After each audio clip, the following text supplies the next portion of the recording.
Fever में उपवास करना चाहिए। हाँ, उपवास करना चाहिए और लिक्विड आहार लेना चाहिए, रसाहार लेना चाहिए।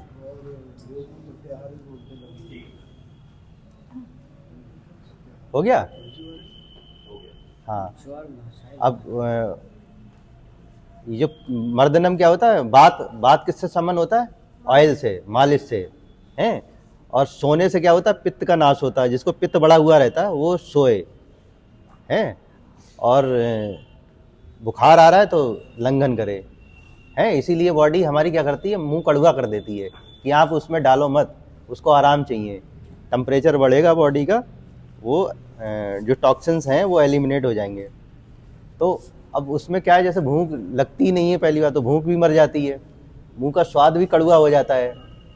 फिर भी अगर लग रहा है तो रसाहार लेंगे। रसाहार ऐसा लेंगे जो तुरंत पच जाए, बॉडी को ज़्यादा काम ना करना पड़े और तुरंत पच जाए। तो ऐसा भोजन लेंगे तो 3-4 दिन में, जो 7 दिन में बुखार उतरने का था वो 4 दिन में ही उतर जाएगा। और फिर बुखार उतारने के लिए क्या करते हैं, गर्म पानी में 50 डिग्री सेल्सियस में पानी को पैर डालेंगे तो पसीना आएगा, पसीना के साथ में टॉक्सिन्स निकलेंगे और तुरंत आराम मिल जाएगा बुखार में। इसके बाद में जैसे काढ़ा हो गया, काली मिर्च है, अदरक है, हैं, तुलसी है, वो काढ़ा वाड़ा पी के वो इसको आराम देंगे। अब हम पहले वाले पे जाएंगे, कहाँ पे थे? स्नान जो बता रहे थे, जल चिकित्सा। तो हॉट वाटर इमर्शन हो गई, हैं। अब जल चिकित्सा, 50 डिग्री टेम्परेचर जो आपने बोला है, हाँ हाँ इसमें बस पैर डाल के बैठने वाला ही है। हाँ, और ये हॉट वाटर इमर्शन में भी यही टेम्परेचर रखते हैं। हाँ। हमारी बॉडी का टेम्परेचर होता है उससे थोड़ा सा ज़्यादा, 1 डिग्री लगभग ज़्यादा होना चाहिए। कितने समय तक बैठना है? ये डिपेंड करता है, लेकिन मिनिमम 30 मिनट, मैक्सिमम 40 मिनट।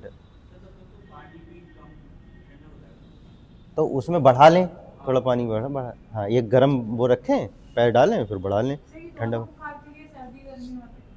सर्दियों में लगता है तो बोलते हैं हाँ, रहना चाहिए, गर्मियों में लगता है तो ठंडा। नहीं, ये दोनों के लिए है। हाँ, दोनों के लिए है। ऊपर से ओढ़ लेंगे तो पसीना जल्दी आएगा। हाँ, सिर पे थोड़ा सा। ठंडों में जब खुला हुआ है वैसे ही इतना ठंडा हो रहा है ना। हाँ, और भाप स्नान है, बात नासाय मर्दनम।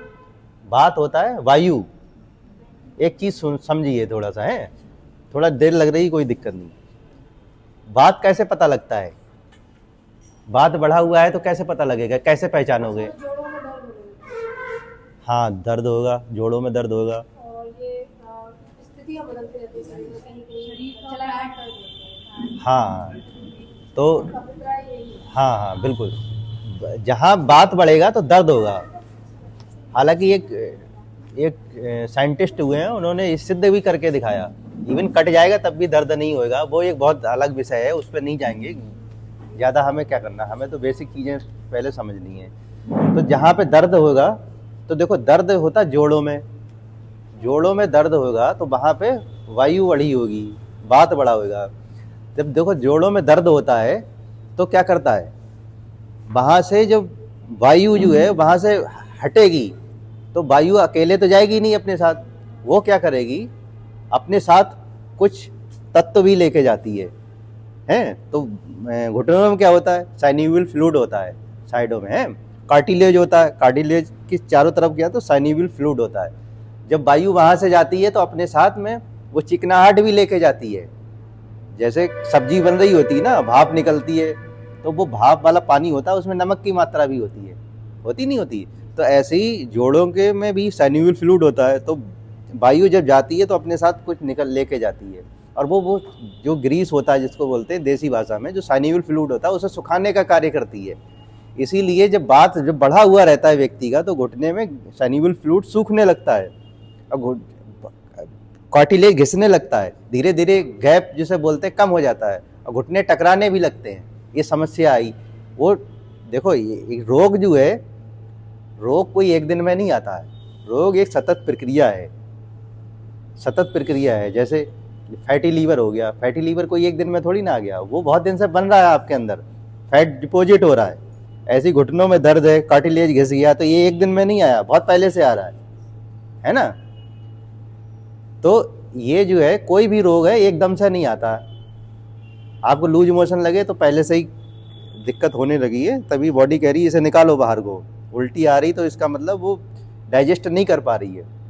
जब हम कोई खाना खाते हैं तो पाचक रस बनते हैं, खाना ज़्यादा खा लिया तो पचता नहीं है तो पाचक रस नहीं बनते हैं। एक तीसरा बाई प्रोडक्ट बनता है आम बात जिसे बोलते हैं। वही आम बात क्या होता है, डिपॉजिट होता है हमारी बॉडी में, कहीं कोहनियों में जम गया, उंगलियों में जल गया, जहाँ जहाँ ज्वाइंट्स होते हैं वहाँ जहाँ जहाँ रुकता है वहाँ दर्द होता है।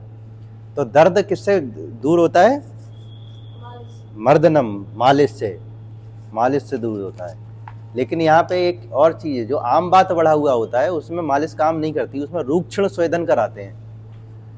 वो आप कंफ्यूज मत हो, बात का इतना ही ध्यान रखो कि बात जो है मर्दनम से, मालिश से, हाँ वो कराते हैं। तो सर ये मर्दनम मालिश ये पंचकर्मा में ही लेते हैं ना? मालिश तो कोई भी ले सकता है। हाँ, पंचकर्म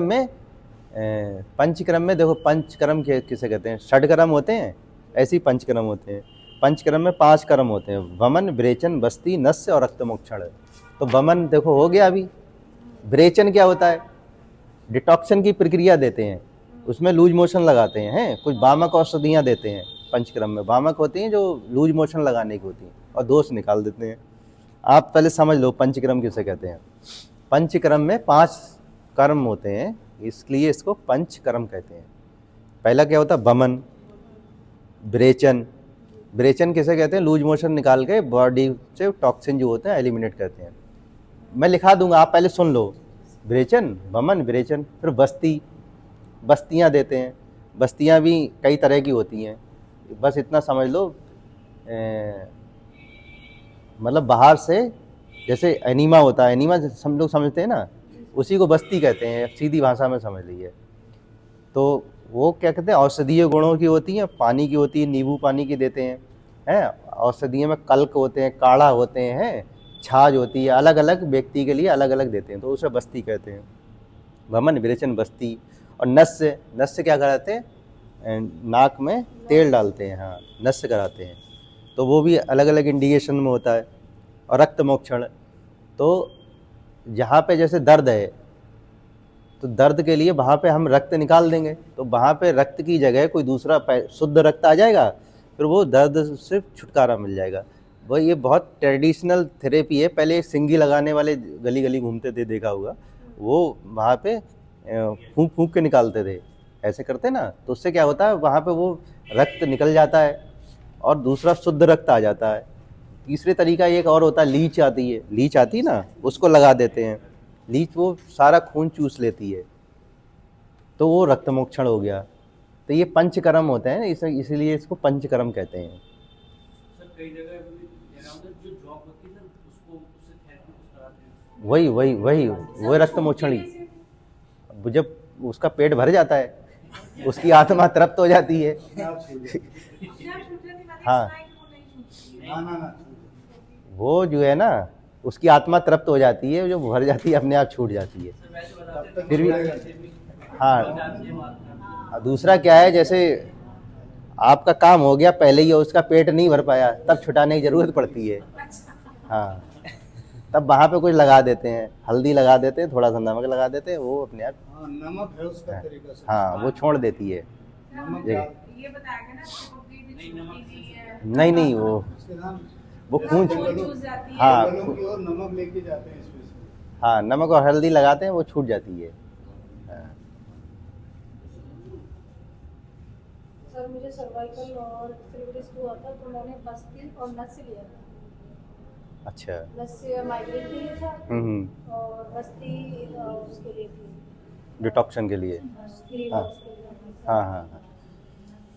मेरी सास ने भी कराया था, मेरी सास है ना, उन्होंने बहुत कराया। अच्छा। वो बना के तेल में डाल के, हाँ वो एक्सटर्नल, हाँ हाँ, वो एनिमा लगाने वो विरेचन में आ गया। और बस्ती कर्म जो होती है, बस्ती 3 इंटरनल होती हैं और बाकी एक्सटर्नल होती हैं। एक्सटर्नल बस्ती होती हैं जैसे जानू बस्ती हो गई, हृदय बस्ती हो गई, ग्रीवा बस्ती हो गई है, और कटी बस्ती हो गई। तो ये बस्तियाँ, हाँ ये बस्तियाँ होती हैं, ये एक्सटर्नल बस्तियाँ होती हैं। तो प्राकृतिक चिकित्सा में एक्सटर्नल बस्तियाँ सभी देते हैं। कमर पे देते हैं तो कटी बस्ती, घुटनों में देते हैं तो जानू बस्ती, गर्दन पे देते हैं तो ग्रीवा बस्ती, हृदय पे देते हैं तो हृदय बस्ती हो गई, है ना। तो जहाँ जहाँ जिसका नाम हो गया वहाँ पे वही बस्तियाँ हो गई। तो ये हो गया पंच का। सर जो कटी बस्ती है तो हाँ हाँ, कितने टाइम पीरियड तक के लिए करना चाहिए? Minimum 30 minute, maximum 40 minute. अच्छा। हाँ, जब ठंडा हो जाए तेल तो बदल देते हैं, और 3-4 बार रिपीटेशन होंगे तो 30 से 40 मिनट हो जाते हैं इजीली। हाँ, बस्ती देने से पहले थोड़ा स्वेदन कराते हैं वहाँ पे, हैं, स्वेदन करा के फिर बस्ती बना के, बस्ती बनाने के बाद में मालिश करते हैं, इसके बाद में फिर स्वेदन कराते हैं। ये तरीका।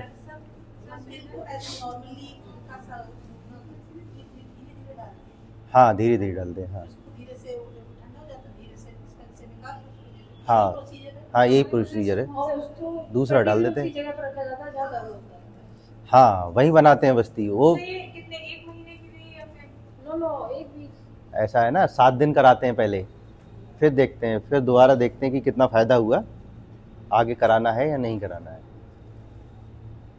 तो एक साल का पैक किया 1 साल का?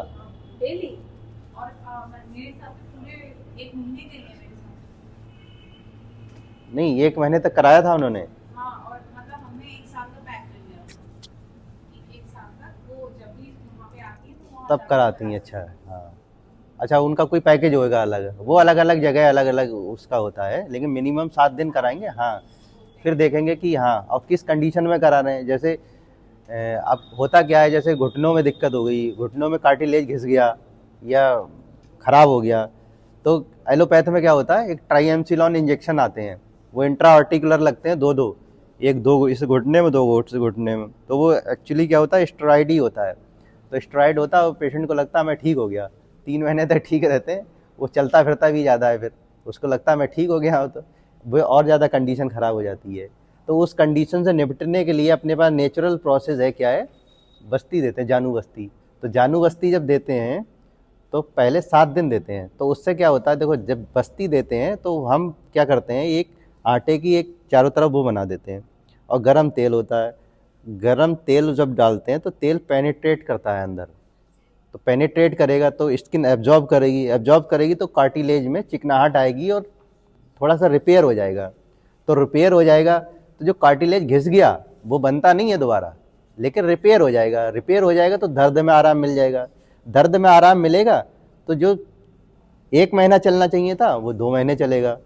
बस ये प्रक्रिया है प्राकृतिक चिकित्सा में।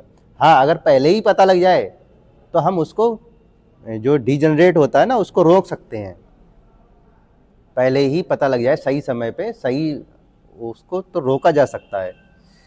जो भी हमारा जो बॉडी में बन गई, जैसे टीथ बन गए हैं, हड्डियां बन गई, वो दोबारा नहीं बनती, वो एक ही बार बनती हैं। वो 20 साल तक 25 साल तक ग्रोइंग चिल्ड्रंस होते हैं उनमें बन जाती हैं, फिर इसके बाद में बनती नहीं है। ये कहते हैं ना कैल्शियम से दांत मांजो तो कैल्शियम है, दूध के दांत नहीं टूटे। हाँ, वो एक्सेप्शनल केस होता है, दूध के दांत टूटे नहीं है लेकिन अक्कल की दाढ़ें आ गई। हाँ, नहीं टूटे वो कोई दिक्कत नहीं, टूट जाएंगे लेकिन बनेंगे नहीं।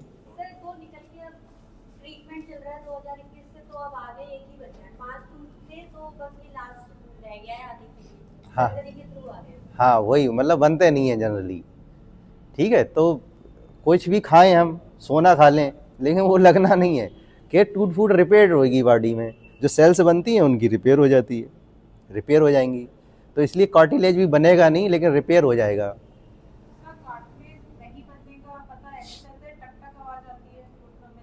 वो एक्सरे से पता लग जाएगा। टक टक आवाज़ आने लगता है, इसका मतलब टकराने लगे, वजन ज़्यादा है उसका, पेशेंट का। बच्चों में ये नहीं होता है, बच्चों में क्या होता है, जो साइन्यूवल फ्लूइड होता है उसमें बबल आ जाते हैं, उसमें कार्बन डाइऑक्साइड आ जाती है, तो कभी ऐसा हमें लगता है, वो होता नहीं है। हाँ, बच्चों में जो आती है ना, जैसे हम लोगों में आती है, तो वो ज़्यादा देर हम लोग ऐसे बैठे रहते हैं तो उसमें साइन्यूवल फ्लूइड में कार्बन के बबल्स आ जाते हैं, तो वो फूटते हैं। हाँ, वो नॉर्मल है, वो उससे कोई ये नहीं है कि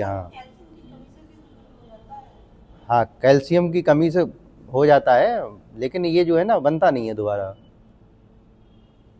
तो वो जो है नॉर्मल है, जो हल्का सा ऐसा लगता है ना चटक जाती है, हाँ जैसे हड्डियाँ चटकी है, ये चटकी है, तो ये है, ये नॉर्मल है। हाँ हाँ, नस नस वाली क्या होती है ऐसे? ये लोग ब्रेक पे गए, आप लोग भी ब्रेक ले लिए, फिर अभी 5 मिनट में आ जाइए, मैं बताता। हाँ सर अभी चाय आ रहा था तो पहले नस से क्या होता है, नस से नाक में ऑयलिंग करते हैं, तो नस से किस में देते हैं, इंडिकेशन क्या होती है, देखो जितने हमारी छाती से ऊपर के रोग होते हैं उनमें नस से करते हैं। जैसे कफ बहुत ज़्यादा बन रहा है, माइग्रेन हो गया, सिर दर्द है मसल्स स्टिफनेस हो रही है फ्रोजन शोल्डर हो गया, गर्दन जकड़ गई है, ऐड गई है, तो उसमें नस से करते हैं। और ब्रेन की जो होती ना, उसमें याददाश्त बढ़ाने के लिए है, और जिसको कफ की प्रकृति है उसमें, तो उन सब चीज़ों में नस से कराते हैं। तो नस से किससे कराते हैं, अड़ू तेल आता है, औषधीय गुणों वाला एक अड़ू तेल आता है, अड़ू तेल होता है, षडबिंदु तेल होते हैं, या फिर गाय के देसी घी से कराते हैं, वो भी ना हो तो सरसों के तेल से कराते हैं, वो भी ना हो तो तिल के तेल से कराते हैं, करा सकते हैं। लेकिन औषधीय गुणों वाला ये है कि उसमें औषधियाँ होती हैं, वो ज़्यादा फायदा करती हैं। बाकी गाय के घी से भी कराते हैं, बेस्ट है। तेल ऑयलिंग ऐसे करनी है। नहीं नहीं, बूंद डालते हैं, 2-2 बूंद डालते हैं, 2 बूंद 3 बूंद डाल के यहाँ पे मसाज देते हैं। साइनस में है, जिससे साइनोसाइटिस होती है, साइनस में वो हेल्पफुल होता है। हाँ, फिर जाके गले में लगता है वो। हाँ, पीछे इस तरह के करेंगे और धीरे धीरे सांस लेंगे, और डालने के बाद में फिर वो चला जाएगा। कॉमन कोल्ड है, जुकाम में बड़ा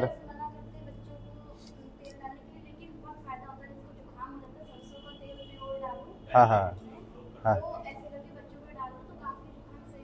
बिल्कुल बिल्कुल मना करते हैं। हाँ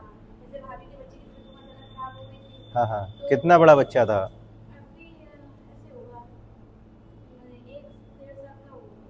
1-1.5 साल के बच्चे का। हाँ, बहुत ज़्यादा डालने की ज़रूरत नहीं है, और बच्चा है एक्चुअली, उससे कोई नुकसान नहीं है, बस गले में लगता है जाके। बच्चे को लगेगा तो वो उल्टी कर देगा, है कभी नाक से भी उल्टी निकल जाएगी, तो आपको लगेगा पता नहीं इसको क्या दिक्कत हो गई, है ना, तो इसलिए बच्चों में मना करते हैं। लेकिन वहाँ पे ऐसे करते हैं, वो अपने आप ही चला जाता है, हल्की सांस लेंगे वो अपने आप ही चला जाएगा, तो इसलिए मना करते हैं। दूसरा क्या है कि नॉर्मल व्यक्ति डाले कोई दिक्कत नहीं है, बस हल्का गले में लगेगा। गले में लगने का मतलब ही है कि यहाँ फ़ायदा हो रहा है। ये दोनों नासारंध्रों में डाला जाएगा। दोनों नासों में डाला जाएगा, 2-2 बूंद मिनिमम। हाँ, बाकी जल नेति है, सूत्र नेति है, वो भी करते हैं, जो पॉलिप बढ़ जाता है यहाँ पे। हाँ, और जल नेति या फिर ये सूत्र नेति करने के बाद में नस से करेंगे तो और भी ज़्यादा फायदा रहेगा।